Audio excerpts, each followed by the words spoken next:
क्या हम लोग लाइव हो पाए हैं कि नहीं? Good morning class, are we live now? I think we are live now. Okay okay okay, अभी लाइव हो चुके हैं फाइनली। थोड़ा सा पता नहीं इसमें कुछ टेक्निकल इशू आ गया था। फटाफट से सभी लोग वीडियो को लाइक एंड शेयर कर दीजिए, फटाफट फटाफट फटाफट। उसके बाद में आज की क्लास स्टार्ट करते हैं और काफ़ी एंथुजियाज्म के साथ में स्टार्ट करेंगे, क्योंकि भाई आज का जो हमारा सेशन है वो धमाकेदार होने वाला है। क्वेश्चन बहुत अच्छे अच्छे हैं, कुछ करंट अफेयर्स के भी आपको क्वेश्चन देखने को मिलेंगे, स्टैटिक जीके के भी क्वेश्चन हैं, और वैसे भी आपके जर्नल साइंस के भी क्वेश्चन हैं, और जीके वगैरह सारा पूरा कंबाइंड है। आज मज़ा बहुत आएगा, तो सभी लोग फटाफट से वीडियो को लाइक एंड शेयर कर दीजिए। उसके बाद में हम आज की जो क्लास है वो स्टार्ट करते हैं। सभी लोग यहाँ पर ज्वाइन कर लें फटाफट से,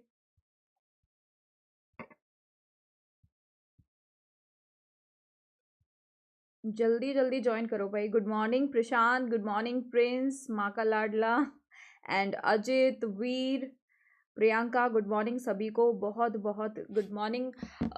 मैं शीतल शर्मा, आपकी जीएस फैकल्टी, आप सभी का स्वागत करती हूँ all board SSC exam YouTube channel पर। कैसे हो भाई आप सभी? गुड मॉर्निंग कुंदन, सुमिता, अमन कुमार, कैसे हैं भाई आप? कैसी चल रही है तुम लोगों की तैयारी? बढ़िया कि नहीं? आ रहा है मज़ा तैयारी करने में? दिन है कम और सिलेबस है बहुत ज़्यादा, और मैं समझ सकती हूँ सबके साथ यही हो रहा होगा, सबको प्रॉब्लम आ रही होगी थोड़ी बहुत कि ये समझ में नहीं आ रहा होगा कहाँ से पढ़े कैसे पढ़े। तो इसके लिए भी तुम्हारे लिए एक सेशन मैं लेके आ रही हूँ कल, मोस्ट प्रोबेबली कल होगा, या फिर आपका वेडनेसडे या फ्राइडे में होगा। मैं आपको बता दूंगी टेलीग्राम चैनल पर। आपके लिए पूरा एक आपकी सेल्फ स्टडी कैसे रखें वो आपके लिए स्ट्रैटेजी सेशन होगा, कि किस हिसाब से कैसे कैसे दिन के हिसाब से आप लोग डिवाइड करें अपने शेड्यूल को, और कैसे स्मार्ट वर्क करना है आपको। Good morning Aridhi, good morning Praveen, good morning, बिल्कुल ठीक है। स्टार्ट करते हैं देन, आज की क्लास स्टार्ट करते हैं। गुड मॉर्निंग प्रियंका, कैसे हैं आप? फटाफट से भाई सभी लोग वीडियो को ना एक बार शेयर कर दीजिए, ताकि बाकी लोग भी हमारे साथ आके फटाफट से जुड़ जाएं, और क्लास कर देते हैं अभी start. I am good. Aman आप कैसे हैं? सबसे पहले आपको बता दूं, पूजा मैम का जो बैच है रैंक बूस्टर बैच, वो आपका 2 दिसंबर से शुरू हो गया है। तो जो भी लोग तैयारी कर रहे हैं सीजीएल टीयर 2 के लिए, तो वो ये बैच ज्वाइन कर सकते हैं। एसएससी सुपर इलीट सब्सक्रिप्शन में आपको ये बैच मिल जाएगा। इसमें आपको 45 आवर्स की लाइव क्लास मिलेगी, डाउट क्लियरिंग मिलेगा, टॉपिक वाइज सेक्शनल टेस्ट होगा, और 2500 से भी ज़्यादा आपको लाइव क्वेश्चंस देखने को मिलेंगे। 30% आपको यहाँ पर ऑफ मिलेगा। अगर आपको मैथ्स के लिए टारगेट करना है सीईटी बैच यानी कि कॉमन एंट्रेंस टेस्ट बैच, तो आप अवेल कर सकते हैं। ये भी आपके ऑलिव बोर्ड की साइट पर मिल जाएगा। गुड मॉर्निंग दीपू, कैसे हैं आप? मैम मैं एमटीएस में जॉब करता हूँ, मैं कैसे प्रिपरेशन करूँ? अरे कोई दिक्कत नहीं है, तुम जॉब के साथ में भी प्रिपेयर कर सकते हो। देखो आजकल ना डिजिटल चीज़ें होने का फ़ायदा ये है कि आप अपनी जॉब के साथ में चीज़ें सुन सकते हो। ईयरफोन्स लगा लो, अपना ईयरफोन्स लगा लो, जब भी आपको ब्रेक मिलता है खाना खाते हुए भी सुनते रहो, वीडियो लेक्चर सुनते रहो, कोई दिक्कत नहीं है, बहुत अच्छे से प्रिपेयर हो जाएगा सारा। मैं तुम्हें जितने भी तुम्हारे प्लीज़ गाइड मी मैम, मैं जॉब करता हूँ, बिल्कुल कुंदन मैं आपको गाइड करूँगी। इसके लिए एक डेडिकेटेड मैं पूरा एक सेशन लेके आ रही हूँ, तो टेंशन मत लो। जो भी तुम्हारी प्रॉब्लम्स हैं वो तुम लोग मुझे मेरे टेलीग्राम चैनल पे बता देना, वो सारी मैं तुम्हारी प्रॉब्लम्स एड्रेस करूँगी। पूरा सेशन है ही इसी के लिए, तुम्हारे डाउट्स क्लियर करने के लिए। तो ये बैच भी आप ले सकते हैं। मैथ्स का अर्थमेटिक एडवांस दोनों की आपको कॉन्सेप्ट बहुत अच्छे से कराए जाएंगे by Ravinder sir and Nikhil sir. English और हिंदी दोनों में अलग अलग बैच होने वाले, तो पूजा मैम का बैच भी ज्वाइन कीजिए, और मैथ्स का बैच भी आप ज्वाइन करिए, ठीक है। क्लास करें स्टार्ट, फटाफट से शुभारंभ हो जाए। एक बार फटाफट से सभी लोग वीडियो को लाइक एंड शेयर कर दीजिए, देन स्टार्ट करते हैं। RRB NTPC CBT 2 and group D के एक्सपेक्टेड क्वेश्चन, और डे 2 है, गलती से यहाँ पे डे 1 लिखा रह गया। आज कौन सा है? हमारा डे 2 है, यानी कि दूसरा दिन है। ये मेरा टेलीग्राम चैनल है शीतल शर्मा 01, यहाँ पर आप सभी लोग ज्वाइन कर सकते हैं। डेली क्लास होती है हमारी जीएस की सुबह 11 बजे। सीबीटी 2 और ग्रुप डी के हम यहाँ पर सबसे प्रभावित और संभावित जो क्वेश्चंस है वो करते हैं, जो आपके आ सकते हैं, और कुछ एक क्वेश्चंस इसमें मैं आपके लिए प्रीवियस ईयर क्वेश्चन भी डालती रहूंगी। और लाइक जरूर कीजिएगा, शेयर कीजिएगा, और सब्सक्राइब करिएगा ऑल बोर्ड चैनल। पहला क्वेश्चन आपकी स्क्रीन पर ये रहा, where are the coaches of train manufacture in India? हम बात कर रहे हैं रेलवेज की, रेलवेज के एग्जाम की। तो रेलवेज की नॉलेज ना हो तो फिर तो भैया जो तैयारी है ना वो अधूरी है। ठीक है। मेरा नाम जो लोग नहीं जानते हैं, मेरा नाम है शीतल शर्मा और मैं आपकी जीएस की फैकल्टी हूँ। फटाफट से सभी लोग वीडियो को लाइक एंड शेयर कर दीजिए और शेयर ज़रूर करिए ताकि बाकी लोग भी हमारे साथ जुड़े और आंसर करिए। यहाँ पर क्या होगा, आंसर बहुत ही ज़बरदस्त तरीके से सभी लोगों का यहाँ पर आ रहा है। अमन कह रहे हैं बी होगा, दीपू का आंसर बी है, प्रवीण का आंसर बी है, प्रशांत का आंसर बी है। देखो आज मैं बहुत अच्छे मूड में हूँ, कल मेरा मूड ऑफ था लेकिन आज उसी हिसाब से मेरा मूड है मस्त वाला, ठीक है। तो इसलिए मैं चाहती हूँ कि तुम लोग भी मस्त मस्त कमेंट्स कीजिए, मतलब धमाकेदार कमेंट्स होने चाहिए। तुम भी उतने एनर्जेटिक रहो, सुबह सुबह एनर्जेटिक रहते हैं ना तो पूरे दिन भर एनर्जेटिक रहते हैं। तो इतनी एनर्जी लेके आइए अपने अंदर कि मतलब आग लग जाए आसपास, ठीक है। लोग देख के हैरान हो जाए कि भाई इन लोगों को क्या हो गया।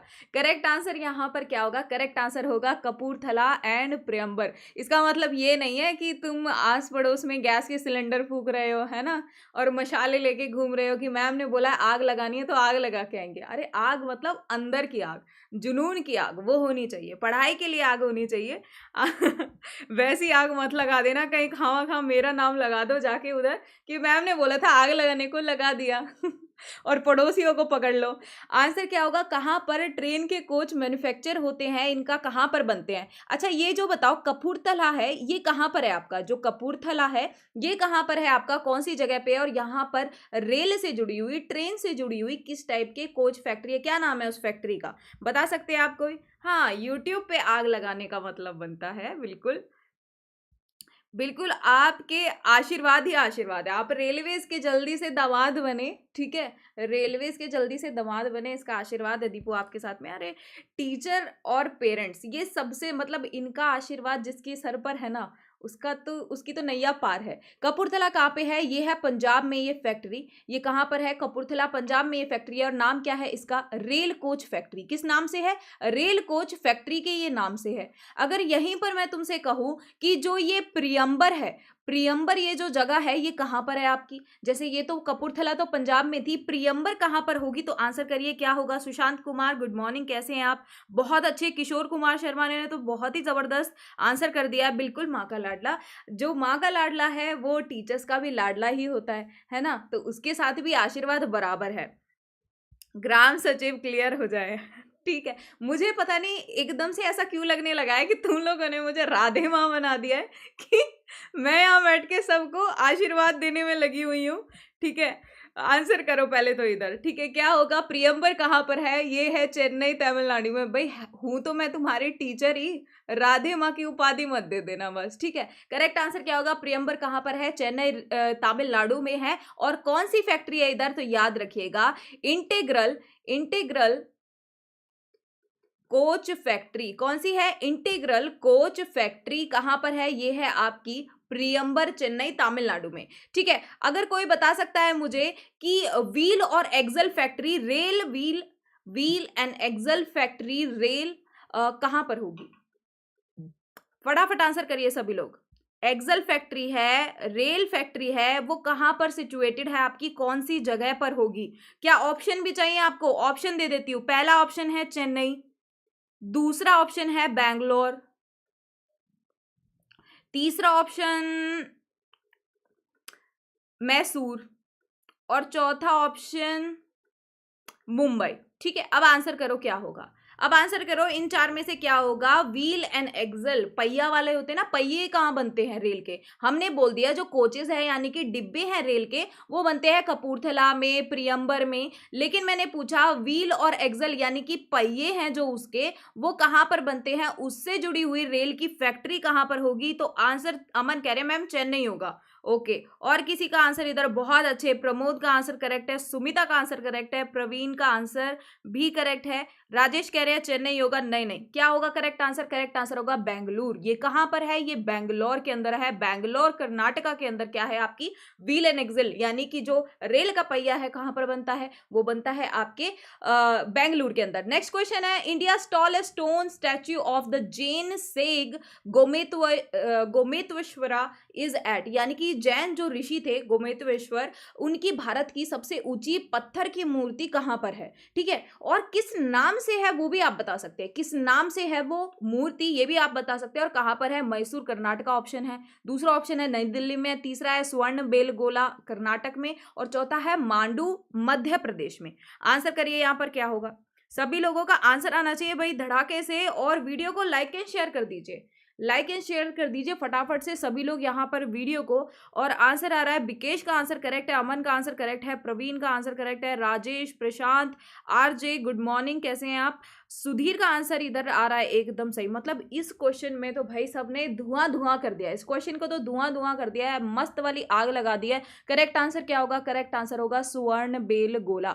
अच्छा, किस नाम से जाना जाता है ये अभी तक मुझे किसी ने नहीं बताया, किस नाम से जाना जाता है। आरजे गुड मॉर्निंग, कैसे हैं आप आरजे, ठीक है, किस नाम से जाना जाता है, तो आपको पता होगा कि ये सबसे बड़ा मोनोलिथिक स्टैचू, यानी कि एक पूरा स्टैचू बनवाया हुआ है किसका, जैन के जो ऋषि थे गोमतेश्वर, किस नाम से बनवाया हुआ है, तो बाहुबली, आपने नाम सुना होगा कि नहीं सुना होगा, बाहुबली, उस नाम से भी इसको जाना जाता है, बाहुबली के नाम से भी जाना जाता है। कहां पे है, स्वर्ण बेलगोला कर्नाटक में है, और ये है लार्जेस्ट यानी कि सबसे बड़ा मोनोलिथिक यानी कि एक इकलौता जो स्टैचू है विश्व के अंदर सबसे बड़ा, ये क्या है, सबसे बड़ा ये स्टैचू है, monolithic statue in the world, ठीक है, विश्व के अंदर सबसे बड़ा ये माना जाता है। नेक्स्ट क्वेश्चन देखते हैं, prime minister street vendors Atmanirbhar Nidhi was launch day. अब आंसर करिए क्या होगा, ये कुछ एक आपका करंट का भी हो गया और स्टैटिक टाइप भी हो गया, कि जो प्रधानमंत्री स्ट्रीट वेंडर क्या होते हैं, देखते हो ना ठेले वगैरह लगाते हैं, किसी का छोले भटूरे का ठेला होता है, अब तुम लोग बोलोगे मैम सुबह सुबह मुंह में पानी आ रहा है, निकल जाएंगे हम बाहर, छोले कुलचे, या फिर कई लोग चाट टिक्की और ये सब दही बल्ला एंड ऑल दैट। यार तुम्हारा क्या कहूँ, मेरी खुद की हालत खराब हो रही है मुझे लग रहा है कहीं यहाँ पर तुमसे आंसर पूछते पूछते मैं तुम्हें कहूँ कि इतने तुम आंसर करो, रुको मैं अब भी आती हूँ, फिर आधे घंटे बाद आ रही हूँ मैं खा पी के, ठीक है। आंसर इधर क्या होगा, सुशांत का आंसर है 24 अप्रैल 2020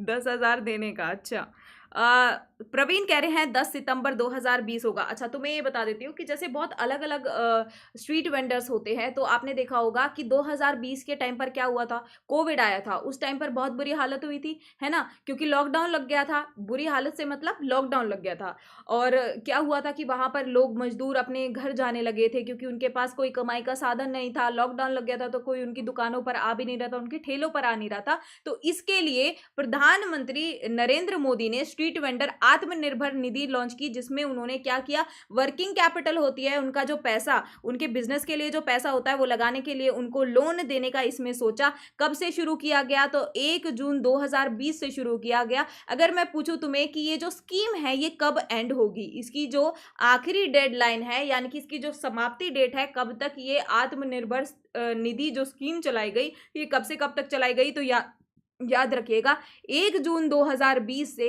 इसको चलाया गया मार्च 2022 तक। तो कब एंड होगी ये, मार्च 2022 में एंड होगी। किसके लिए है, तो यहां पर लिख देती हूँ तुम सभी लोगों के लिए, ठेला टाइप लिख देती हूँ कि भाई स्ट्रीट वेंडर से समझ में नहीं आएगा तो ठेले से याद रख लेना, कि जो वहां पर गलियों में सब्जियां बेचते हैं या जो भी कोई सामान बेचते हैं, उनके लिए ये किया गया था, वर्किंग कैपिटल देने के लिए। नेक्स्ट क्वेश्चन है, who was appointed as the chief justice of Telangana high court on 7 जनवरी 2021। 7 जनवरी 2021 को इनमें से किसको चुना जाता है तेलंगाना हाई कोर्ट का चीफ जस्टिस, यानी कि तेलंगाना उच्च न्यायालय के मुख्य न्यायाधीश के रूप में इनमें से किसको नियुक्त किया गया। तो आंसर करिए क्या होगा फटाफट से सभी लोग। वीडियो पसंद आ रहे तो प्लीज लाइक एंड शेयर जरूर कीजिए। ऑप्शन है आपके यहाँ पर एस मुरलीधर, हिमा कोहली, पंकज मित्तल या फिर संजीव बैनर्जी। और ये भी बता दो कि जितने भी इधर ऑप्शन है ना, उन ऑप्शन में कुछ ना कुछ तुम्हारे लिए एक क्वेश्चन छिपा है, हर एक ऑप्शन के अंदर एक क्वेश्चन छिपा है, एक आंसर छिपा है। आंसर करिए इधर क्या होगा, सभी का आंसर इधर करेक्ट आ रहा है, सभी का आंसर इधर करेक्ट आ रहा है। करेक्ट आंसर क्या होगा, हीमा कोहली। करेक्ट आंसर क्या होगा, हीमा कोहली। बहुत अच्छे, विकेश, प्रवीण, माँ का लाडला, राजेश, प्रवीण रंगा, बहुत अच्छे। करेक्ट आंसर यहाँ पर क्या होगा, सुशांत बहुत अच्छे, करेक्ट आंसर होगा हीमा कोहली। ये जो हीमा कोहली है, ये आपकी जब चीफ जस्टिस बनी है तेलंगाना हाई कोर्ट की, तो याद रखिएगा ये ऐसी पहली महिला बनी है जिनको तेलंगाना हाई कोर्ट के अंदर पहली ऐसी कोई महिला चीफ जस्टिस बनी है। कौन? हीमा कोहली। कब बनी है? 7 जनवरी 2021 को। हीमा कोहली इससे पहले 2019 में कहां पर कार्यरत थी? ये थी आंध्र प्रदेश के हाई कोर्ट में ये चीफ जस्टिस थी। इससे पहले कहां पर चीफ जस्टिस थी? आंध्र प्रदेश के हाई कोर्ट में ये चीफ जस्टिस थी, और उस टाइम पर भी ये पहली ऐसी महिला थी, first women as chief justice of Andhra Pradesh high court. यानी कि तब भी आंध्र प्रदेश में इससे पहले कोई भी महिला चीफ जस्टिस नहीं लगी थी। अब ये तेलंगाना में लगी है, तो तेलंगाना में भी भाई इनसे पहले कोई नहीं होती थी, यही होती थी। कौन? हीमा कोहली। यहां पर एस मुरलीधर दिख रहा है किसी को? अगर एस मुरलीधर दिख रहा है तो बता दीजिए कि ये कहां के चीफ जस्टिस यानी कि मुख्य न्यायाधीश कौन से हाई कोर्ट के चुने गए? आंसर करिए यहां पर क्या होगा। आंसर करिए इधर फटाफट से, आप सभी लोग आंसर इधर क्या होगा फटाफट से आंसर करिए। और वीडियो पसंद आ रहा है तो भाई लाइक एंड शेयर कर दीजिए। थोड़ा सा ना लाइव काउंट को बढ़ने दीजिए, थोड़ा लाइव काउंट को ऊपर लेके जाइए। आंसर करिए अब इधर क्या होगा, क्या होगा यहाँ पर करेक्ट आंसर। तो जो ये एस मुरलीधर दिया हुआ है ये किसके हैं? ये उड़ीसा। सभी लोग मेरे साथ बराबर में आंसर करते रहेंगे। या ये कहाँ के हैं? ये उड़ीसा जो हाई कोर्ट है वहां के ये क्या चुने गए? चीफ जस्टिस चुने गए। इसके बाद में पंकज मित्तल, ये भी मुख्य न्यायाधीश चुने गए हैं। कौन सी जगह के? कौन से स्टेट? यूटी के इनको न्यायाधीश बनाया हुआ है, मुख्य न्यायाधीश ये चुने गए हैं। आंसर करिए क्या होगा, आंसर करिए सभी लोग इधर क्या होगा फटाफट से। पंकज मित्तल है, ये कहाँ के होंगे? तो याद रखिएगा J&K यानी कि Jammu Kashmir and Ladakh high court के होंगे। किधर के होंगे? Jammu Kashmir and Ladakh high court के। किनको चुना गया है? पंकज मित्तल को चुना गया है। अब इधर एक नाम दिख रहा होगा आपको, संजीव बैनर्जी। ये कहाँ के चुने गए हैं? ये आप सभी लोग मुझे आंसर करेंगे, फटाफट से बताइए। मैं चाहती हूँ कि सभी लोग यहाँ पर करेक्ट आंसर करें। ठीक है, आंसर करिए इधर क्या होगा। बहुत अच्छे पवन, वेरी नाइस। ठीक है, आंसर क्या होगा? संजीव कहाँ के चुने गए हैं? तो याद रखिएगा संजीव हो गए आपके मद्रास हाई कोर्ट के। ये क्या है? मद्रास हाई कोर्ट के ये चुने गए हैं चीफ जस्टिस। अब क्वेश्चन आपके लिए एक ये है कि सभी लोग मुझे कमेंट बॉक्स में आंसर करके बताएंगे कि चीफ जस्टिस जो चुने जाते हैं, मुख्य न्यायाधीश जो चुने जाते हैं उच्च न्यायालयों में, यानी कि हाई कोर्ट के चीफ जस्टिस को अपॉइंट कौन करेगा? ये आप मुझे बताइए कि इनको अपॉइंट कौन करता है, इनकी नियुक्ति कौन करता है? जो ये हाई कोर्ट्स होते हैं, उच्च न्यायालय होते हैं, इनके अंदर मुख्य न्यायाधीश यानी कि चीफ जस्टिस की अपॉइंटमेंट कौन करता है? आंसर सभी का आना चाहिए। बहुत अच्छे दीपू, प्रवीण, आंसर करेक्ट है। करेक्ट आंसर क्या होगा? प्रेसिडेंट यानी कि राष्ट्रपति करता है। कौन करता है? राष्ट्रपति करता है। तो इसी के साथ मुझे यह भी बता दीजिए कौन से अनुच्छेद के तहत करता है, यानी कि कौन से आर्टिकल के तहत करता है? कौन से आर्टिकल में प्रावधान है कि जो राष्ट्रपति है वो चुनेगा किसको? मुख्य न्यायाधीश को चुनेगा। किसके लिए? हाई कोर्ट यानी कि उच्च न्यायालयों के लिए मुख्य न्यायाधीश को चुनेगा राष्ट्रपति। कौन से अनुच्छेद के कौन से क्लॉज में गिवन है? कौन से अनुच्छेद के कौन से क्लॉज में गिवन है? 124 नहीं होगा, क्योंकि बात तो हम कर रहे हैं हाई कोर्ट की। आप कहां पर पहुंच चुके हो? 124 जो बोल रहे हैं, 124 किससे रिलेटेड है? हाई कोर्ट से कि सुप्रीम कोर्ट से? ये जो अनुच्छेद है 124 अनुच्छेद है, ये आपका हाई कोर्ट से संबंधित है कि सुप्रीम कोर्ट से? है ना, बिल्कुल सही सुमिता। ये किससे संबंधित है? सुप्रीम कोर्ट से। हाई कोर्ट से कितना है? तो 2 आगे कर दो और 1 पीछे कर दो, यानी कि 214। आगे के दोनों को पीछे आगे पीछे कर दोगे तो क्या बन जाएगा? High court. हाई कोर्ट किस बारे में दिया हुआ है? किस आर्टिकल में दिया हुआ है? 214 में दिया हुआ है। लेकिन यहाँ पर जो चीफ जस्टिस चुना जाएगा हाई कोर्ट का, वो कौन से उसमें प्रावधान है? तो याद रखिएगा 217, आर्टिकल 217 यानी कि अनुच्छेद 217 के पहले क्लॉज के अंदर क्या दिया हुआ है कि राष्ट्रपति ही नियुक्ति करता है chief justice of high court की। नेक्स्ट क्वेश्चन देखते हैं क्या होगा। Which of the following railway zones and their headquarter is not correct? इनमें से आपको बताना है कि एक तरफ तो दिए हुए हैं आपके रेलवे जोन, जैसे कि भाई उत्तर जोन है, आपको पता होगा रेलवेज अलग अलग जोन में बांटा गया है। अच्छा ये बता दीजिए टोटल कितने जोन्स में रेलवे बटा हुआ है? रेलवे के टोटल कितने जोन है? आंसर करेंगे क्या? टोटल कितने जोन है रेलवे के? रेलवे का अगर एग्जाम देने जा रहे हो तो ट्रांसपोर्ट सिस्टम जरूर करके जाना। ठीक है, ट्रांसपोर्ट सिस्टम जरूर करके जाना। टेंशन मत लो, ये मैं तुम्हें अभी टॉपिक वाइज, मुझे तुम्हें 15 दिन में टॉपिक वाइज ही कराऊंगी, है ना। इस हफ्ते तुम्हें मैं ये मिक्स्ड क्वेश्चन करा रही हूँ, अगले हफ्ते से तुम्हें टॉपिक वाइज ही कराऊंगी, और केवल वही टॉपिक स्टैटिक जीके के जो तुम्हारे लिए बेहद इंपॉर्टेंट है, और ट्रांसपोर्ट सिस्टम उसमें बहुत अच्छे से कराऊंगी, ठीक है। आंसर इधर क्या होगा, बहुत अच्छे सभी लोग ने आंसर यहाँ पर करेक्ट किया है। करेक्ट आंसर क्या होगा, करेक्ट आंसर होगा बिल्कुल सही। टोटल कितने हैं, 18 जोन है। 18 जोन में अब नॉर्थ जोन है, नॉर्थ ईस्टर्न, इसका क्या है, इसका है गोरखपुर। साउथ सेंट्रल का बोला है हैदराबाद, क्या साउथ सेंट्रल का हैदराबाद होगा, नहीं होगा। अगर हम बात करते हैं तो देखो, ये होता है नॉर्थ, ये होता है ईस्ट, और ये होता है वेस्ट, और ये होता है साउथ। अगर कह रहे हैं सेंट्रल, मतलब क्या है, ये है सेंट्रल। अगर मान लो कोई सेंट्रल में इधर की तरफ है या फिर इधर की तरफ है, ठीक है, इधर की तरफ होती है कोई चीज तो क्या कहलाती है, साउथ ईस्ट कहलाती है। अगर वो साउथ में है और सेंटर की तरफ है तो क्या कहलाता है, वो साउथ सेंटर कहलाता है। क्या कहलाता है, साउथ सेंटर कहलाता है। तो उसका क्या होगा, उसका होगा सिकंदराबाद। सिकंदराबाद एक्चुअल में ना, जो सिकंदराबाद है ये एक जोन है। सिकंदराबाद एक जोन में भी है। इस डिवीजन को क्या किया गया है, सिकंदराबाद का जो डिवीजन है, सॉरी जोन नहीं है, ये एक डिवीजन है जिसको दो भागों में और डिवाइड किया गया था आगे, सिकंदराबाद और हैदराबाद में। लेकिन अगर साउथ सेंट्रल जोन का बोलेंगे तो होता है सिकंदराबाद। सिकंदराबाद को आगे फर्दर दो में डिवाइड कर रखा है, सिकंदराबाद में और हैदराबाद में, ठीक है। इस हिसाब से याद रखना। तो यहां पर पूछा था गलत कौन सा होगा, तो गलत होगा ये, क्योंकि ईस्टर्न रेलवेज का ईस्टर्न जोन है, उसका हेडक्वार्टर है कोलकाता। वेस्टर्न का कौन सा है, वेस्टर्न का है मुंबई। यहां पर नेक्स्ट क्वेश्चन देखते हैं, नेक्स्ट क्वेश्चन क्या होगा। The first country to legalise medically assisted suicide is, यानी कि पहली ऐसा देश जिसने सहायता के द्वारा आत्महत्या को वैध करार दिया है। आपको पता होगा हमारे देश के अंदर सुसाइड करना इज नॉट लीगल, क्योंकि अगर कोई सुसाइड करता है और वो बच जाता है तो वो इलीगल माना जाता है। मतलब बच जाता है क्या, ना बचे तो भी सुसाइड इज इलीगल, ठीक है। और किसी को जबरदस्ती सुसाइड कराना वो तो बिल्कुल ही इलीगल है। किसी को आप सुसाइड करने पे मजबूर कर रहे हो तो आप एक कानूनी जुर्म कर रहे हो। लेकिन यहाँ पर बोला है कि मेडिकली असिस्ट कर सकते हैं, यानी कि चिकित्सीय सहायता प्राप्त आत्महत्या को वैधानिक बताया गया है। क्यों बताया जाता है, तो सभी का आंसर पहले तो यहाँ पर करेक्ट आया। वीडियो पसंद आ रहा है तो भाई सभी लोग वीडियो को ना लाइक एंड शेयर कर दीजिए, सभी के सभी लोग। अब क्यों बताया गया है इसको, देखो ऐसा भी केसेस होते हैं, ऐसे जर्नल केसेस में नहीं, लेकिन जो केसेस होते हैं मेडिकली बहुत ज़्यादा, जो पेशेंट होता है वो परेशान होता है, वो दुखी होता है अपने आप से, और वो बस मतलब जहन्नुम वाली ज़िंदगी जी रहा होता है। तो ऐसे केस में जहाँ पर पता है कि उसका बचना नामुमकिन है, लेकिन वो काफ़ी टाइम तक सफ़र कर सकता है और बहुत बुरी तरीके से सफ़र कर रहा है, तो ऐसे में उसको मृत्यु दे देते हैं। किसके तहत, तो एक शब्द आपने सुना होगा, euthanasia.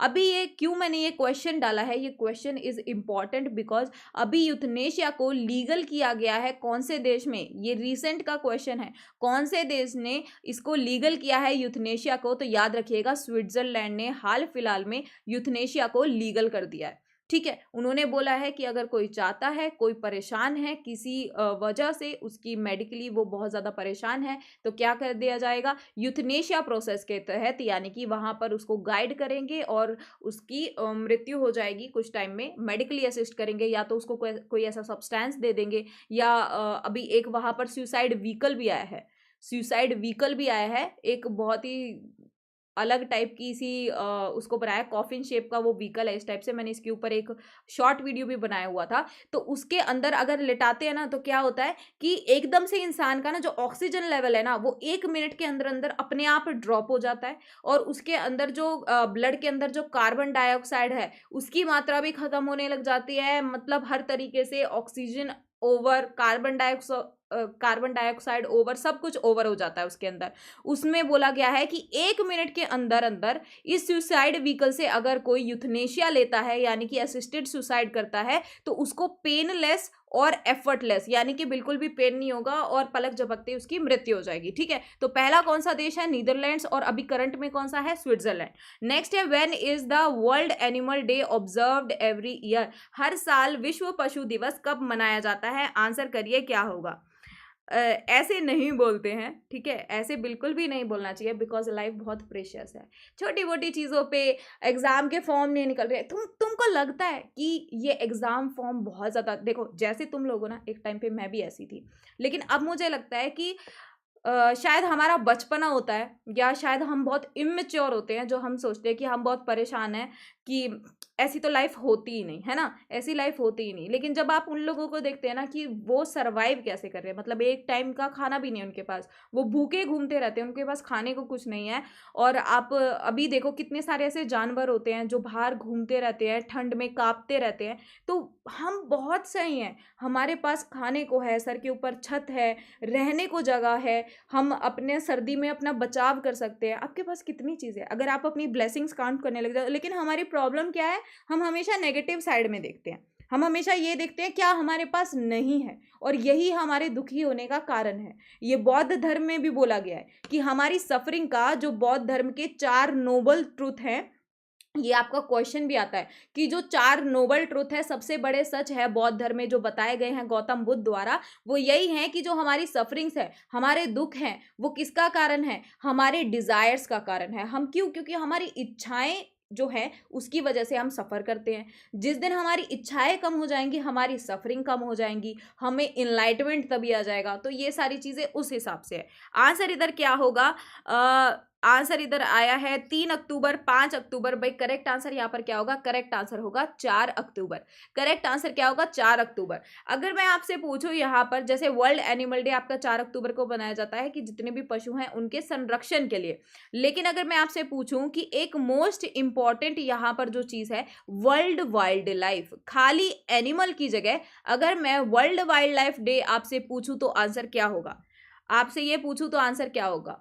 World wild life day is celebrated on, विश्व विश्व वन्य जीव दिवस कब मनाया जाता है। आंसर करिए क्या होगा, कौन सी डेट को मनाया जाता है। फटाफट से सभी लोगों का यहाँ पर आंसर मुझे दिखना चाहिए कि करेक्ट आंसर क्या होगा। देखो जैसे यहाँ पर 4 अक्टूबर को क्या मनाया जाता है, वर्ल्ड एनिमल डे मनाया जाता है, ऐसे ही 3 मार्च को क्या बनाया जाता है, 3 मार्च को बनाया जाता है world wild life day. Next question देखते हैं, नेक्स्ट क्वेश्चन का सभी लोग यहाँ पर आंसर करें क्या होगा। Suryadhar lake is located in which of the following states. Answer करिए क्या होगा। सूर्यधर लेक आपकी कहां पर स्थित है, कौन सी जगह पर है, आंसर करिए क्या होगा। अच्छा ये ना एक आपका काइंड ऑफ करंट का क्वेश्चन भी है, काइंड ऑफ आपका करंट का क्वेश्चन भी है ये। आंसर करिए इधर सभी लोग क्या होगा।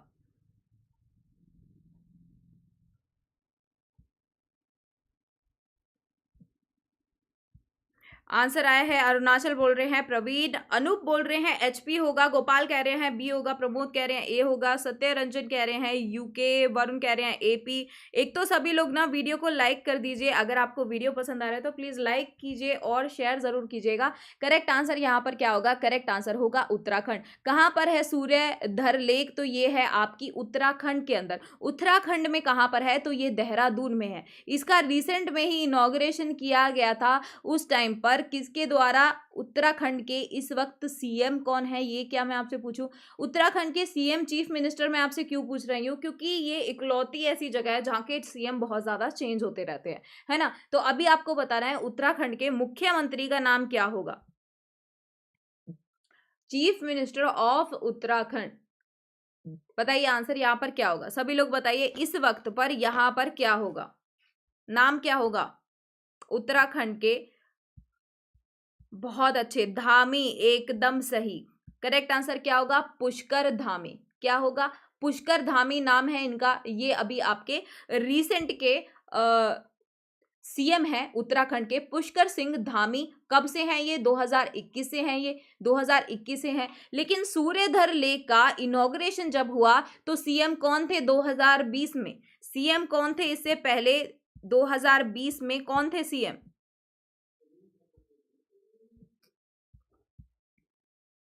2020 में सीएम कौन थे उत्तराखंड के, तो आपको पता होगा इससे पहले कौन से थे, तीरथ सिंह रावत थे।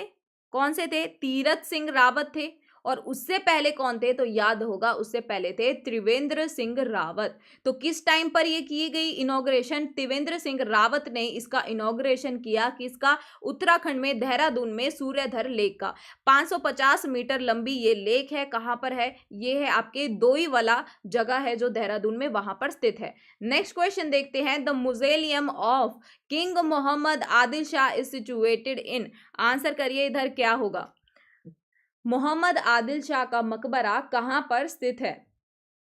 ऑप्शन है आपके उत्तर प्रदेश, आंध्र प्रदेश, कर्नाटक या फिर तमिलनाडु। आंसर करिए सभी लोग, यहां पर करेक्ट आंसर क्या होगा।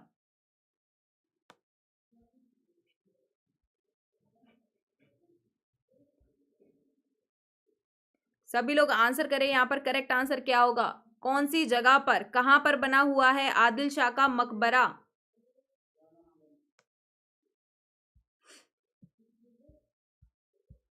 आंसर इतना आ चुका है, गोपाल कह रहे हैं सी होगा, दीपू कह रहे हैं सी होगा, आफ्ताब कह रहे हैं सी होगा, बहुत अच्छे। अमन ने एक आगे जाके आंसर किया है कि एक्चुअल में वो मकबरा है कौन सा, तो मकबरा है कहां पर, गोल गुंबज में। कहां पर है, गोल गुंबज में। कौन सी जगह पर है, तो आपको पता होगा कर्नाटका, बीजापुर कर्नाटका। जो मोहम्मद आदिल शाह थे ये किसके राजा थे, ये आदिल शाही जो डायनेस्टी थे उसके राजा थे मोहम्मद आदिल शाह। और कौन से रूलर रहे, कौन सी जगह के रूलर रहे, तो सभी को पता है ये बीजापुर के शासक थे, बीजापुर के शासक थे। कौन से नंबर के, 7वें नंबर के बीजापुर के शासक थे। कौन से ईयर में सो सॉरी, एक्सक्यूज मी कौन से ईयर में बने ये, तो 1627 में ये बीजापुर के शासक बनते हैं। नाम था इनका मोहम्मद आदिल शाह। कहां पर इनकी वो है, ये है गोल गुंबज में। अब मैं आपसे पूछूंगी गोल गुंबज के जो आर्किटेक्ट रहे वो कौन रहे, क्या मुझे कोई बता सकता है कि गोल गुंबज के आर्किटेक्ट का नाम क्या होगा। ये क्वेश्चन भी काफी बार आपका आ चुका है, एग्जाम में पूछा जा चुका है। आंसर करिए क्या होगा, गोल गुंबज के आर्किटेक्ट का नाम यहां पर क्या होगा। फटाफट सभी लोग का आंसर इधर आना चाहिए, क्योंकि मैं एक बार पहले भी आप लोगों को ये क्वेश्चन बता चुकी हूं कि गोल गुंबज के आर्किटेक्ट का नाम क्या है। ठीक है, लाहौरी शायद, नहीं नहीं वरुण वो नहीं होगा। बहुत अच्छे, सत्य रंजन राय का आंसर करेक्ट आ रहा है इधर। प्रवीण का आंसर करेक्ट आ रहा है, क्या नाम था, याकुत ऑफ दाबुल। क्या था, याकुत ऑफ दाबुल। ये इसका करेक्ट आंसर है। गोल गुंबज के आर्किटेक्ट का नाम क्या है, याकुत ऑफ दाबुल। ये जरूर याद रखिएगा। नेक्स्ट क्वेश्चन आ चुका है आपकी स्क्रीन पर, national sport of Pakistan is, answer करिए क्या होगा, पाकिस्तान का राष्ट्रीय खेल कौन सा है। ऑप्शन है आपके field hockey, ice hockey, bull fighting या फिर मलाख रो। आंसर करिए इधर क्या होगा, पाकिस्तान की नेशनल स्पोर्ट का। अभी देखा था हमने एसएससी के टाइम पर भी कि इस टाइप के क्वेश्चन काफी ज्यादा आए थे, है ना। इस टाइप के क्वेश्चन काफी आए थे कि जो हमारी नेबरिंग कंट्रीज हैं उससे क्वेश्चन आए थे कि उनका स्पोर्ट क्या है, उनका पहला पीएम कौन था। तो आंसर करिए इधर क्या होगा। दूसरी चीज आपको ये बतानी है कि इनके इधर फर्स्ट प्रेसिडेंट कौन बना और पाकिस्तान का फर्स्ट पीएम कौन था, ये जरूर आंसर करिएगा। स्टैटिक जीके के में इस टाइप के क्वेश्चन आते हैं। ठीक है, नेशनल स्पोर्ट क्या होगा पाकिस्तान का, तो याद रखिए क्या होगा, फील्ड हॉकी होगा। क्या होगा, फील्ड हॉकी होगा। अब यहां पर आपको बताना है कि जो इंडिया का नेशनल स्पोर्ट है, national sport of India is, answer करिए इंडिया का स्पोर्ट क्या है, क्योंकि पाकिस्तान और इंडिया का हम कंपैरिजन तो कभी छोड़ेंगे नहीं ना जिंदगी में। तो इंडिया का क्या होगा, तो याद रखिए पाकिस्तान और इंडिया का दोनों का सेम है। कौन सा है नेशनल स्पोर्ट, फील्ड हॉकी है। ठीक है, क्या है, फील्ड हॉकी है। वैसे बोला जाता है कि ना कोई परफेक्ट स्पोर्ट है नहीं इंडिया का, है ना।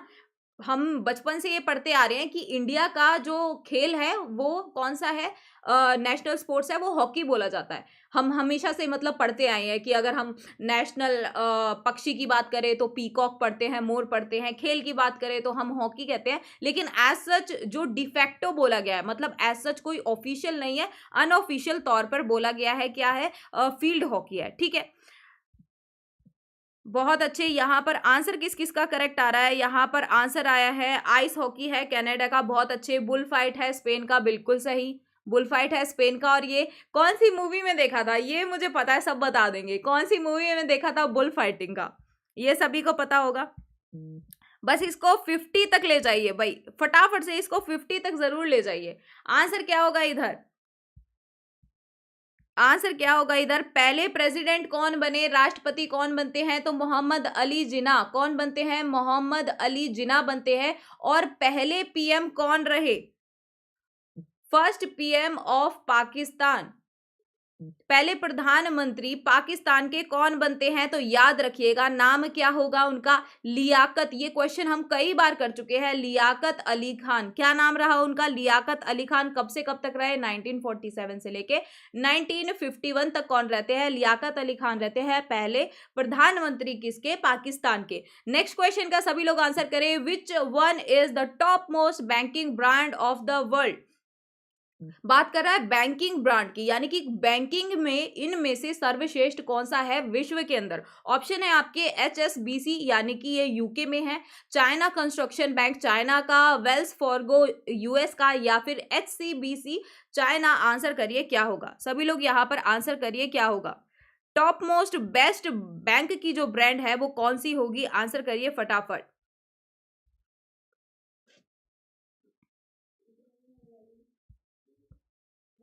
HSBC बोला है पवन ने, सुमिता कह रहे हैं ए होगा, अफ्ताब कह रहे हैं बी होगा, और सत्य रंजन बोल रहे हैं यहाँ पर आंसर होगा डी। अभी जो रिसेंट में 2021 के अकॉर्डिंग, मैं यहाँ पर ये भी लिख देती हूँ, ठीक है, 2021, अदरवाइज कंफ्यूज हो जाओगे, है ना। 2021 में यानी कि रिसेंट में सबसे ऊपर टॉप वैल्यू किसकी गई है? टॉप वैल्यू गई है आपका, एक्चुअल में ना ये HCBC नहीं होगा, ये ICBC होगा, ICBC होगा, ठीक है। ICBC चाइना की गई है, इसमें 10% फॉल भी आया, उसके बावजूद भी ये टॉप मोस्ट बैंकिंग ब्रांड है किसकी? विश्व के अंदर। फुल फॉर्म क्या होगी ICBC की? फुल फॉर्म क्या होगी ICBC की? तो याद रखिएगा इसकी फुल फॉर्म होगी यहाँ पर industrial and commercial bank of China.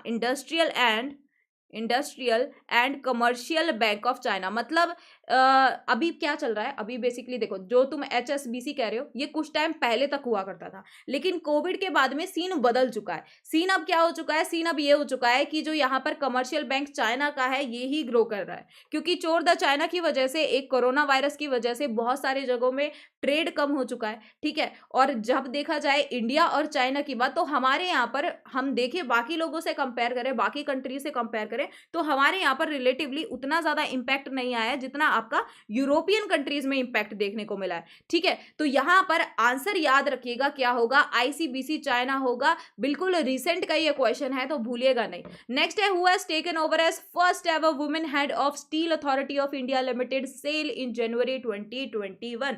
Steel authority of India limited की यहां पर सबसे पहली महिला अध्यक्ष कौन बनी है? नीसा गोदरेज, अमीरा शाह, सोमा मंडल, या फिर दिव्या गोलुखनाथ। वीडियो पसंद आ रहा है तो सभी लोग वीडियो को लाइक एंड शेयर जरूर करिए। सभी के सभी लोग यहाँ पर वीडियो को लाइक एंड शेयर जरूर कीजिएगा और आंसर करिए इधर क्या होगा। बहुत अच्छे अमन, क्या बात है।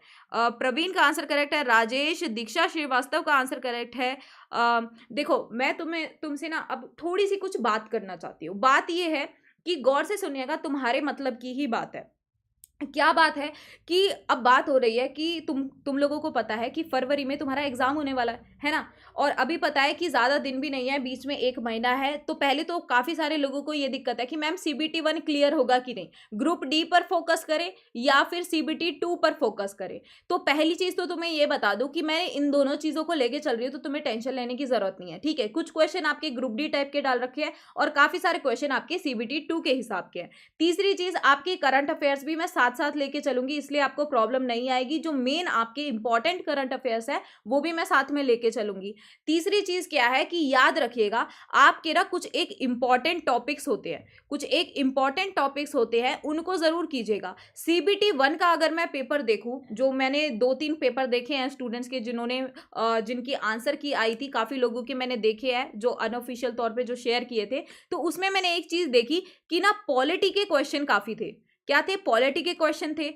करंट के आपके क्वेश्चन थे, करंट का तो बोलने की जरूरत ही नहीं है। पॉलिटी के क्वेश्चन काफी थे। तो पॉलिटी के आई थिंक एक क्वेश्चन तो मैंने ये देखा था कि हिंदी को राजभाषा कौन से आर्टिकल में करार दिया हुआ है। अच्छा, बता सकते हो हिंदी को राजभाषा, हिंदी हमारी हिंदी लैंग्वेज है, हिंदी भाषा हमारे इंडिया की राजभाषा यानी कि ऑफिशियल लैंग्वेज है, ये कौन से अनुच्छेद में दिया हुआ है? ये क्वेश्चन था एक तो, ठीक है। इस टाइप के क्वेश्चन थे। पॉलिटी से कम 4 से 5 मान के चलो, जो शिफ्ट मैंने देखा था उसमें 4 से 5 तो बहुत आराम से बड़े प्यार से थे, इससे ज्यादा ही होंगे इनफैक्ट, ठीक है, 4-5 बड़े प्यार से थे। 343 के कौन से क्लॉज में है?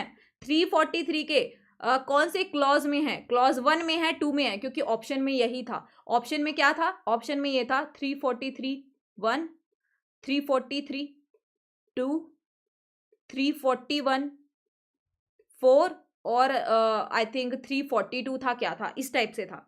तो उसमें अब आंसर करो क्या होगा।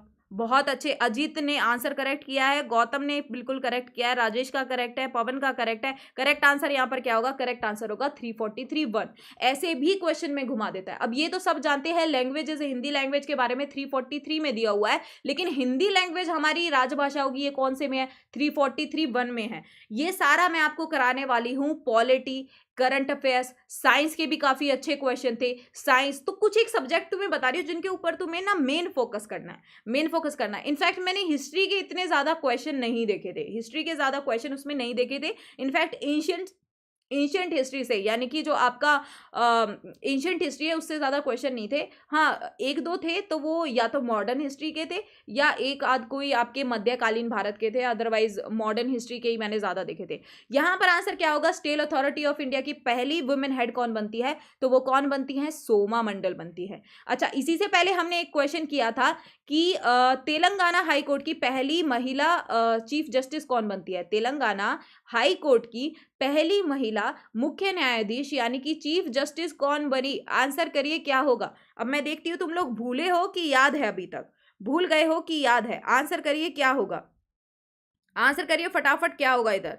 और वीडियो को भाई लाइक एंड शेयर जरूर कर दीजिए। और ये मेरा टेलीग्राम चैनल है, यहाँ पर आप ज्वाइन करें और मुझे ये बताएं कि आपको क्या क्या कंफ्यूजन है आरआरबी के एग्जाम से रिलेटेड, तो वो मैं आपकी सॉल्व करूंगी। बहुत अच्छे, कौन है? हिमा कोहली। एक चीज और पूछ लेती हूँ, आंध्र प्रदेश में आंध्र प्रदेश हाई कोर्ट की पहली महिला जज कौन बनी? आंध्र प्रदेश हाई कोर्ट की पहली महिला जज कौन बनी? पहली महिला जज नहीं, पहली मुख्य न्यायाधीश कौन बनी, यानी कि चीफ जस्टिस कौन बनी, मुख्य न्यायाधीश कौन बनी आंध्र प्रदेश हाई कोर्ट की? तो आंसर क्या होगा? आंसर यही सेम होगा, यानी कि हिमा कोहली। मैं क्यों आपसे इतना ज्यादा एक्स्ट्रा नहीं पूछ रही, क्योंकि मैं उतना ही पूछ रही हूं जितना आपके लिए रिक्वायर्ड है। नेक्स्ट क्वेश्चन का आंसर करिए क्या होगा। Which of the following is India's top most banking brand? अब आंसर करिए क्या होगा। देखो, इससे पहले हमने पढ़ा कि विश्व में सबसे बड़ी बैंकिंग यानी बैंक से जुड़ी हुई ब्रांड कौन सी है, कंपनी कौन सी है। लेकिन अगर मैं इंडिया की बात करूं तो इंडिया में सबसे ऊपर कौन सी आती है? Top most banking brand. इसमें आपके प्राइवेट पब्लिक सारे बैंक जुड़े हुए हैं। मैं ये नहीं कह रही कि पब्लिक में बताओ या प्राइवेट में बताओ, मैंने कहा ओवरऑल में भारत के अंदर जितने भी बैंक है उसमें सबसे बढ़िया बैंकिंग ब्रांड कौन सी है। पता कैसे चलता है कि बैंकिंग ब्रांड कौन सी ज्यादा होगी? जिसका ऑब्वियसली बात है मार्केट कैपिटलाइजेशन ज्यादा होगा। अब आंसर करिए क्या होगा। ICICI bank, HDFC bank, SBI या बैंक ऑफ बड़ौदा। इसमें दो चीजें तो तुम्हें दिख गई होंगी कि बैंक ऑफ बड़ौदा और जो आपका यहाँ पर एसबीआई है, ये क्या है? ये दोनों के दोनों पब्लिक सेक्टर बैंक है। एचडीएफसी और आईसीआईसीआई है, ये क्या है? ये दोनों प्राइवेट बैंक है। अब तुमसे क्वेश्चन क्या पूछ रही हूँ कि टॉप मोस्ट बैंकिंग ब्रांड कौन सी होगी? तो याद रखिएगा टॉप मोस्ट 2021 के हिसाब से, ठीक है, लेटेस्ट बता रही हूं 2021 के हिसाब से कौन सी होगी? एचडीएफसी होगी। अब आप लोगों को मुझे बताना है कि एचडीएफसी जो बैंक है इसकी फुल फॉर्म क्या होगी। एचडीएफसी जो बैंक है इसकी फुल फॉर्म क्या होगी, इसका हेडक्वार्टर कहां पर है? एचडीएफसी बैंक, फटाफट से आंसर करिए क्या होगा। एक तो आप लोगों को इसकी फुल फॉर्म मुझे बतानी है, दूसरा आप लोगों को बताना है कि इसका जो हेडक्वार्टर है वो कहां पर होगा, इसका जो हेडक्वार्टर है वो कहां पर होगा।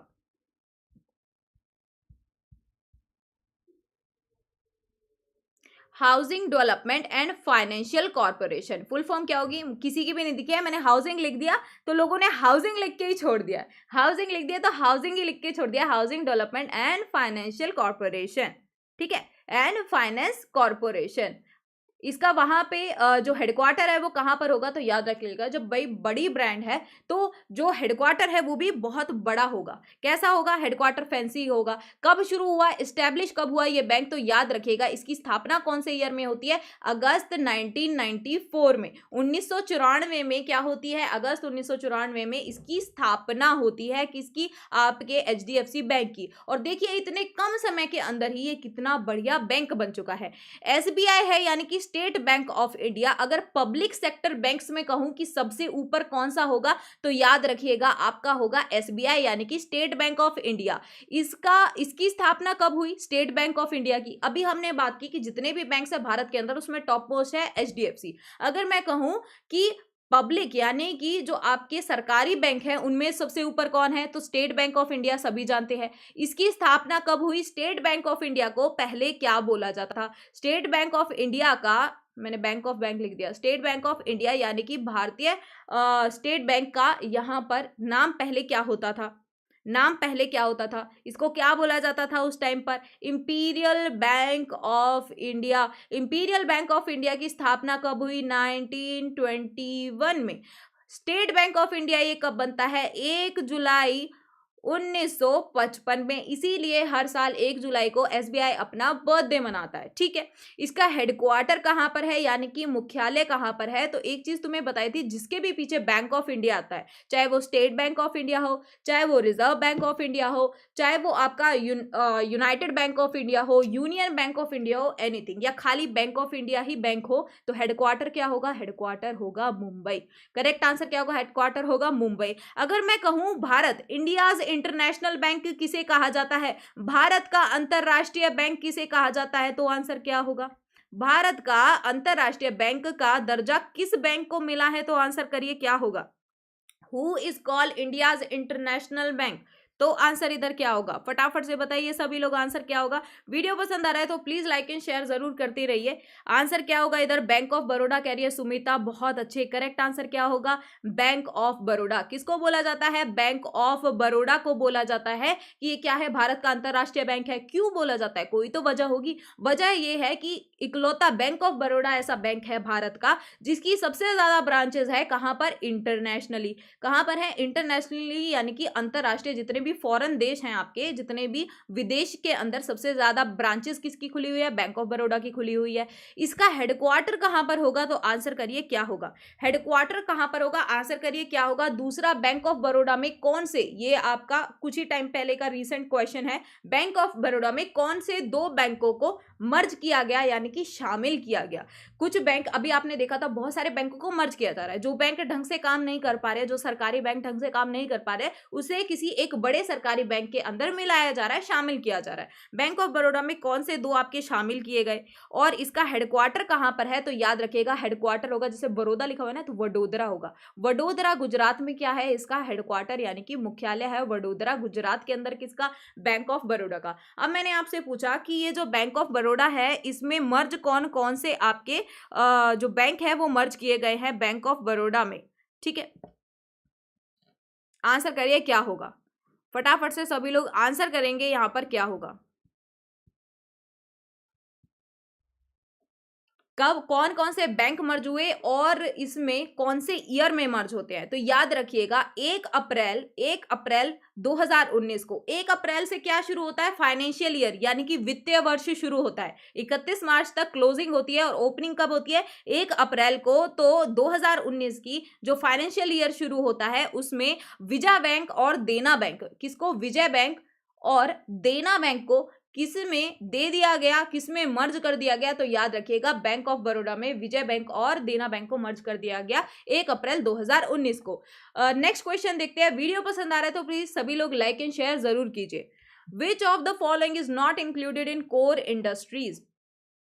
इनमें से कोर उद्योगों में कौन शामिल नहीं है? Automobile, fertiliser, steel, cement. क्या होगा आंसर इधर? देखो कोर इंडस्ट्रीज क्या होती है, यानी कि हम कहते हैं ना किसी चीज का कोर, यानी कि बहुत ज्यादा महत्वपूर्ण, बहुत ज्यादा उसका महत्व रहता है, यानी कि बहुत ही बड़ी इंडस्ट्रीज में से जो आते हैं। तो इसमें आपकी कितनी टोटल इंडस्ट्रीज होती हैं, कितनी टोटल कोर इंडस्ट्रीज हैं भारत के अंदर? कितनी टोटल कोर इंडस्ट्रीज है? तो याद रखिएगा 8 कोर इंडस्ट्रीज है। मैं लिख देती हूँ वो कौन कौन सी है ताकि आप लोग भूले ना। कोर इंडस्ट्रीज यानी कि जो बहुत ही महत्वपूर्ण उद्योग है, ऐसे हैं 8 बड़े बड़े। यानी कि पहला तो आता है आपका बिजली से जुड़ा हुआ यानी कि इलेक्ट्रिसिटी। दूसरा कौन सा आता है? दूसरा आता है आपका स्टील। तीसरा आता है रिफाइनरी प्रोडक्ट्स, यानी कि आप देखते हो ना तेल की रिफाइनरी, बड़े बड़े तेलों की रिफाइनरी। ठीक है, मैं ये नहीं कह रही सरसों के तेल की और जो तुम सर में तेल लगाते हो उसकी नहीं, जो बड़े बड़े तेल होते हैं जैसे आपके पेट्रोलियम्स वगैरह, इन सब की रिफाइनरी होती है, ये वाले रिफाइनरी प्रोडक्ट्स की, क्रूड ऑयल्स की, पेट्रोलियम हो गया आपका, डीजल हो गया, ये सब क्रूड ऑयल्स की, कोल यानी कि कोयला, ठीक है। कोयला आप सभी को पता है कितना इंपॉर्टेंट है, बहुत सारे हमारे जो थर्मल पावर प्लांट्स है वो किसके लिए होते हैं, वो कोल से चलते हैं यानी कि कोयले से चलते हैं। Cement factory one of the सबसे बड़ी फैक्ट्रीज में से, नेचुरल गैस, और आता है आपका फर्टिलाइजर्स, क्या आएगा, फर्टिलाइजर्स। अच्छा, इसमें ना एक और इंडस्ट्री को डालने की बात की जा रही है, तो याद रखिएगा इसको अभी डाला नहीं गया है, लेकिन प्रपोज किया गया है कि जो कॉटन इंडस्ट्री है यानी कि कपास उद्योग है उसको भी कोर इंडस्ट्रीज में डाला जाए, कि भाई कपड़े से रिलेटेड, कपड़ा यानी कि टेक्सटाइल भी तो इंपॉर्टेंट है ना, लोग कपड़ा पहनते हैं, तो कॉटन यानी कि हमारे यहाँ का खादी, हमारे यहाँ का जो कपास है वो बहुत इंपॉर्टेंट है, उसको भी कोर इंडस्ट्रीज में डालने की बात की जा रही है। लेकिन अभी फिलहाल में आपकी केवल ये एक कोर इलेक्ट्रिसिटी कोर इंडस्ट्रीज है। अब इनमें से हमने देख लिया फर्टिलाइजर्स है, ठीक है, उर्वरक है, हमारा स्टील भी है, सीमेंट भी है, कौन सा नहीं है इसमें से, ऑटोमोबाइल कोर इंडस्ट्रीज में से नहीं है। तो करेक्ट आंसर यहां पर क्या होगा, करेक्ट आंसर होगा ऑटोमोबाइल। नेक्स्ट क्वेश्चन देखते हैं, service share in employment in India in 2011-12। क्या कहना चाह रहा है, कहना ये चाह रहा है 2011 से लेके 12 में भारत में जो रोजगार था वो सेवा क्षेत्र का कितना हिस्सा था, ये आपको बताना है। Service share in employment in India in 2011 to 2012 was। अब इसके लिए ना आपको ये जानना पड़ेगा कि सर्विस सेक्टर यानी कि सेवा क्षेत्र होता क्या है, सेवा क्षेत्र होता क्या है। तो जिन्होंने मेरी रेगुलर क्लासेस लिया उन्हें पता होगा, प्राथमिक क्षेत्र, ठीक है, और आपका उद्योग क्षेत्र, और तीसरा आता है आपका सेवा क्षेत्र, है ना। तो इसमें क्या होता है, सेवा क्षेत्र में क्या होता है, यहाँ किसी भी तरीके का कोई भी उत्पादन नहीं होता है, क्या दी जाती है, सेवा दी जाती है। जैसे बैंक में जाते हो, बैंक में पैसा तुम्हारा जमा वो करते हैं, निकाल के लाते हो, किसका पैसा निकालते हो, अपना पैसा निकालते हो, बदले में क्या वो लोग क्या करते हैं, सिर्फ तुम्हारा पैसा रखते हैं और उसके ऊपर जब दूसरों को ब्याज देते हैं, उससे मुनाफा कमाते हैं, थोड़ा सा तुम्हें भी मुनाफा दे देते हैं कि भाई तुमने हमारे पास पैसा रख रखा है तो थोड़ा सा तुम भी ले लो। तो क्या दे रहे हैं तुम्हें, सेवाएं दे रहे हैं। कैसी सेवाएं, बैंकिंग की सेवाएं। तुम्हारा खुद से उन्होंने कुछ भी वहां पर नहीं किया है, किसी का पैसा किसी और को दिया, बीच में कमीशन खाया। अब वही बात करूं, जो बिल्डर्स होते हैं, प्रॉपर्टी डीलर्स होते हैं, जो बड़ी बड़ी बिल्डिंग्स होती है उनका खरीद बेच करते हैं, तो बीच में क्या लेते हैं, कमीशन लेते हैं ना। जमीन उसकी, जमीन किसी और की, बेच किसी और को रहे हैं, कोई पैसा दे रहा है जमीन के बदले में, किसी की जमीन जा रही है, बीच में उनको वो क्या कर रहे हैं, कुछ भी नहीं, सिर्फ वो क्या कर रहे हैं, वो डील करा रहे, इसलिए कमीशन ले रहे हैं। तो ऐसी ही जो अलग अलग सर्विसेज है, चाहे कम्युनिकेशन हो, चाहे परिवहन, तो किसी का माल किसी के घर पर पहुंचा रहे हैं, बीच में वो क्या कर रहे हैं, सिर्फ पहुंचाने का ही तो काम कर रहे हैं, सेवा दे रहे हैं।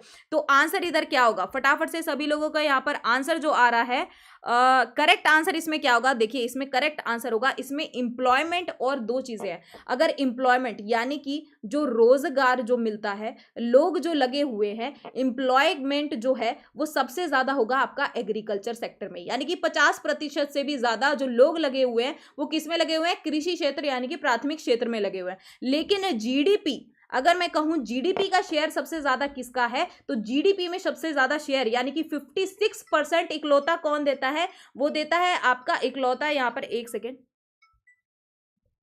वो इकलौता कौन देता है, वो इकलौता देता है सर्विस सेक्टर यानी कि सेवा क्षेत्र। लेकिन एम्प्लॉयमेंट के मामले में सेवा क्षेत्र सबसे नीचे है। तो करेक्ट आंसर यहां पर क्या होगा, करेक्ट आंसर होगा इधर 28.5। करेक्ट आंसर यहां पर क्या होगा, 28.5। ठीक है, नेक्स्ट क्वेश्चन देखते हैं। नेक्स्ट क्वेश्चन क्या होगा भाई, इसको ना थोड़ा सा लाइव काउंट को ना और खींचते हैं। एक बार सभी लोग वीडियो को ना धमाकेदार तरीके से थोड़ा सा शेयर कर दीजिए, ठीक है। वैसे तो 5 मिनट की क्लास रही है आपकी, ठीक है, लेकिन फिर भी कोशिश कीजिए कि शेयर कर दीजिए आप सभी लोग यहां पर, ठीक है। सभी लोग शेयर कर दीजिए एंड लाइक जरूर कीजिएगा और शेयर जरूर कीजिएगा। आंसर करिए इधर क्या होगा, 2/3 of India's population is below which age. भारत की 2/3 जनसंख्या कितने साल की उम्र से कम के नीचे आती है, यानी कि 2/3 जो लोग हैं यहां पर, 2/3 जो लोग रहते हैं वो इतनी साल की जो एज है उससे कम एज के हैं वो 2/3 लोग। तो आंसर करिए क्या होगा, आंसर करिए यहां पर सभी लोग आंसर करिए, इधर क्या होगा, करेक्ट आंसर इधर क्या होगा।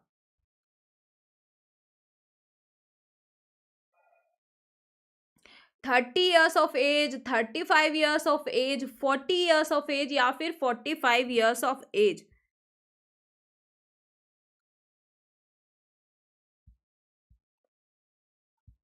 करेक्ट आंसर इधर होगा 35 साल से भी कम की एज के हैं। अगर मैं कहूं 2/3 लोग, भारत की जो 2/3 जनसंख्या है वो 35 साल की एज से भी कम की है। ठीक है, 2/3 लोग 35 साल से कम की एज के हैं। और अगर मैं कहूं आधी, यानी कि 1/2 पॉपुलेशन, आधी पॉपुलेशन किस एज की है, अगर मैं आधी निकालूं, जितने भी टोटल है और उसका आधा निकालूं, तो आधी मैं कहूंगी, आधी तो भाई 25 ईयर्स की एज से भी कम है। कितने हैं? 25 ईयर्स की एज से भी कम है। यानी कि इस वक्त पर भारत के अंदर जो युवा पॉपुलेशन है, जो युवा पॉपुलेशन है वो कैसी है? यूथ जो है वो सबसे ज्यादा है, युवा जनसंख्या सबसे ज्यादा है। अभी हमारे पास ऑलमोस्ट आप ये लगा लीजिए 70 to 75% हमारे यहाँ पर जो क्या है, यूथ पॉपुलेशन है। बूढ़े बुजुर्ग कम है, बच्चे कम है, सबसे ज्यादा क्या है? यूथ पॉपुलेशन है, यानी कि वर्किंग पॉपुलेशन है, यानी कि जो काम कर सकते हैं। लेकिन दिक्कत क्या है? दिक्कत ये है कि वो सब, उनके पास में जॉब ही नहीं है। वर्किंग पॉपुलेशन बहुत ज्यादा है, युवा गर्म खून बहुत ज्यादा है, लेकिन काम करने के लिए जगह नहीं है, इसीलिए तो हमारी ग्रोथ नहीं हो रही है। अगर यही चीज किसी और देश में पकड़ा दी जाए ना, तो वो देश न जाने कहां से कहां होगा। ठीक है, तो करेक्ट आंसर इधर क्या होगा? करेक्ट आंसर होगा 35 ईयर्स ऑफ एज। वीडियो को लाइक जरूर करें अगर आपको पसंद आ रहा है, और शेयर करें एंड सब्सक्राइब करें olive board SSC YouTube channel को। और ये मेरा टेलीग्राम चैनल है शीतल शर्मा 101, यहाँ पर ज्वाइन जरूर करें। नेक्स्ट क्वेश्चन इधर क्या होगा? विजन ऑफ, बिल्कुल एजुकेशनल अनएम्प्लॉयमेंट है हमारे यहाँ पर, शिक्षित बेरोजगारी है। शिक्षित बेरोजगारी क्या होती है? कि लोग शिक्षित हैं लेकिन उनके पास नौकरी नहीं है, अच्छी क्वालिफिकेशन होने के बाद में भी उनके पास नौकरी नहीं है। मैम इसकी PDF कहाँ मिलेगी? अंकी आपको PDF मिलेगी, ये मेरा टेलीग्राम चैनल है शीतल शर्मा 01, यहाँ पर आपको इसकी PDF भी मिल जाएगी। ठीक है, यहां पर आपको PDF मिल जाएगी। आंसर करिए इस क्वेश्चन का क्या होगा? कुछ भी करें पर वीडियो को बंद ना करें। ठीक है पांड्या जी, कोशिश करेंगे आपके लिए।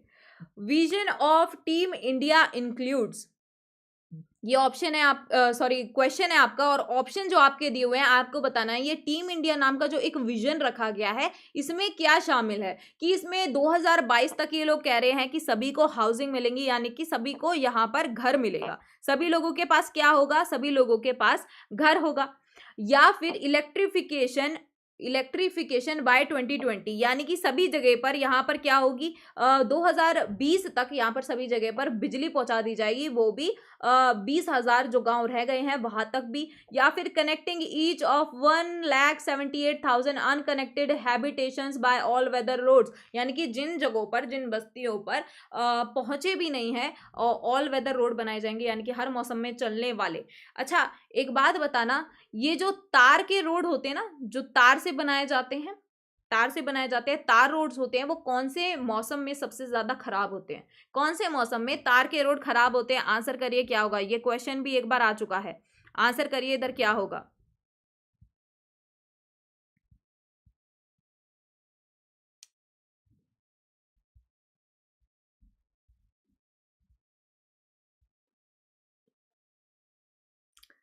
सभी को पता होगा किसमें खराब हो जाते हैं। ये जो तार होता है, ये वाटर के आने से इसका जो क्या होता है, वो बॉन्ड इसके वीक हो जाते हैं, जिसकी वजह से तार रोड रेनी सीजन यानी बारिश के मौसम में क्या हो जाते हैं, बारिश के मौसम में ये अक्सर खराब हो जाते हैं। यहां पर मैंने आपसे पूछा कि आंसर क्या होगा, कि इसमें से क्या क्या चीजें आपकी टीम इंडिया के अंदर इंक्लूड की गई हैं, टीम इंडिया में क्या बोला गया है कि क्या क्या यहां पर किया जाएगा। ठीक है, तो यहां पर आपका करेक्ट आंसर क्या होगा? ऑप्शन देख लेती हूँ बाकी लोगों के यहां पर क्या आ रहे हैं। सभी का आंसर यहां पर क्या आ रहा है? विजन 2020 का यहाँ पर आंसर क्या आ रहा है? तो बेसिकली यहाँ पर आंसर क्या होगा, टीम इंडिया का विजन क्या है कि 2022 तक ये बोल रहे हैं सबके पास क्या होने चाहिए, घर हम बना देंगे, हम इलेक्ट्रिफिकेशन कर देंगे 2020 तक, हम सभी चीजों को ऑल वेदर रोड से जोड़ देंगे। तो आंसर क्या होगा? All of the above. ऐसे क्वेश्चन में जर्नली आपका ऑल ऑफ द अबव ही होता है, रिस्क थोड़ा सा लेना होता है, लेकिन जर्नली आंसर यही होता है। ठीक है, नेक्स्ट क्वेश्चन का आंसर करिए क्या होगा? Which of the following countries is not amongst top 4 countries of import to India? यानी कि यहां पर बोला जा रहा है कि इनमें से ऐसी कौन सी कंट्री है जो 4 बड़ी कंट्रीज हैं, देश हैं, जहां पर इंडिया का क्या होता है, इंडिया को जो आयात करती है अलग अलग चीजों का, इंपोर्ट करती है अलग अलग चीजें, मतलब उन देशों से इंडिया जो जो चीजें खरीदता है, तो ऐसी कौन सी 4 कंट्रियां हैं जिसमें से इनमें से एक कंट्री नहीं है, यूएसए, यूएई, यूके या फिर चाइना। आंसर करिए इधर, करेक्ट आंसर क्या होगा इधर।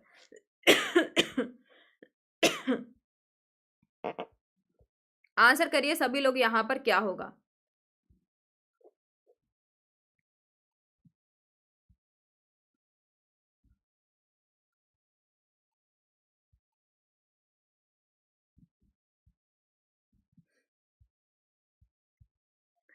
राजेश कह रहे हैं यूएसए होगा, ओम प्रकाश कह रहे हैं यूके होगा, अमन कह रहे हैं यूके होगा, सुमिता कह रहे हैं सी होगा, प्रमोद कह रहे हैं इधर ए होगा। ओके, आंसर जनरली यहाँ पर सभी लोगों का आ रहा है यूके। करेक्ट आंसर यहाँ पर क्या होगा, देखो अगर मैं तुमसे कहूं कि टोटल इंपोर्ट होता है, यहाँ पर किसी एक चीज का इंपोर्ट नहीं दिया हुआ है, यहाँ पर आपसे जनरली बोला हुआ है कि भाई ये कंट्रीज हैं जहां पर सबसे ज्यादा इंडिया किसी भी चीज का क्या करता है, इंपोर्ट करता है। तो सबसे पहले सबसे ऊपर इनमें से कौन सी आती है, सबसे ऊपर आती है इनमें यूएसए। सबसे ऊपर कौन सी आती है, यूएसए आती है।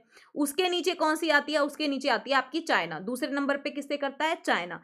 तीसरे नंबर पे करता है जर्मनी। चौथे नंबर पे आपका आता है जापान और यूके। चौथे नंबर पर कौन आता है, जापान और यूके। सबसे कम में किसके साथ इंपोर्ट करता है, तो याद रखिएगा यूएई यानी कि संयुक्त अरब अमीरात से। किसे करता है, संयुक्त अरब अमीरात से। काफी पीछे करता है, ऑलमोस्ट ये लगा लीजिए 26 नंबर पे आती है। अगर इंपोर्ट की हम बात करें कि मेजर इंपोर्ट वाली जो कंट्रीज है भारत के साथ में, तो उसमें कौन से नंबर पे आती है, यूएई आती है आपके 26 नंबर पे। वीडियो पसंद आ रहा है तो सभी लोग यहाँ पर लाइक एंड शेयर जरूर कीजिएगा, और आपसे मिलती हूं मैं कल सुबह 11 बजे। Till then take care, bye bye, have a nice day.